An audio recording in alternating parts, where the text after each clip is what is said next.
வண்ணத்தமிழ் இணைய தொலைக்காட்சி நேயர்களுக்கு இனிய வணக்கம். திரை விமர்சனம் நிகழ்ச்சியில் இன்று நாம் பார்க்க இருக்கின்ற படம் தேசிங்கராஜா 2.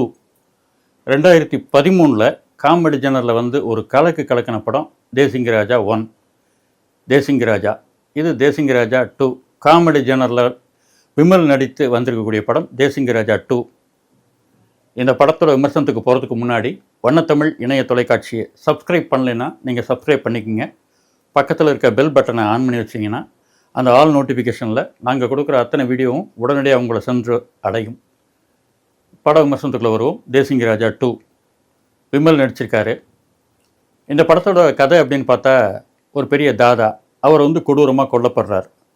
தாதாவுடைய வலதுகை அப்படிங்கிற மாதிரி சத்யாங்கிற ஒரு கேரக்டர் இருக்காங்க. அவர் என்ன பண்ணுறாரு, தன்னுடைய தலைவனை கொன்னவனை தேடி பழிவாங்கணுங்கிற ஒரு மோட்டிவேஷனில் இருக்கார்.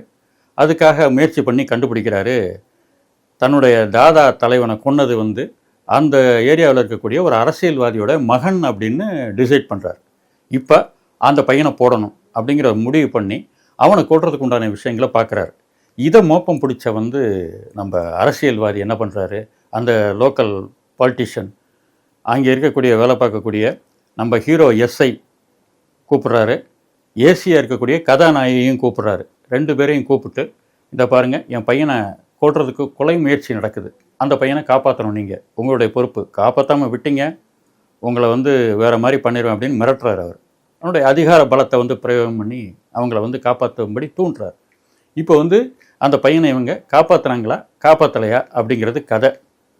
பொதுவாக காமெடி ஜெனர் அப்படிங்கன்னா சாதாரணமாகவே லேசுப்பட்ட ஒரு விஷயம் கிடையாது. சினிமா டெக்னீஷியன்ஸ் பொதுவாக எல்லாருக்குமே தெரியும், மிக எளிதாக கூட அள வச்சிட முடியும். ஆனால் நடிப்பில் சிரிக்க வைக்கிறதுங்கிறது அவ்வளோ எழுதிடலாம். காமெடி ஸ்கிரிப்ட் படித்து பார்க்கும்போது சிரிப்பு வரலாம். ஆனால் நடிகர்கள் நடித்ததுக்கப்புறம் அந்த சிரிப்பு வராமல் போயிட முடியும்.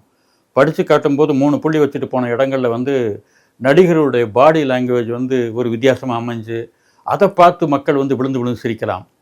அல்லது டைலாக் டெலிவரியில் மாடுலேஷன்ஸை மாற்றி அந்த மாதிரி அவங்க பண்ணும்போது ஏதோ ஒரு விதத்தில் சிரிக்கலாம். ஆனால் அந்த சிரிப்புங்கிறது இருக்குது பார்த்தீங்களா, அது ஒரு டைப் ஆஃப் மேஜிக்.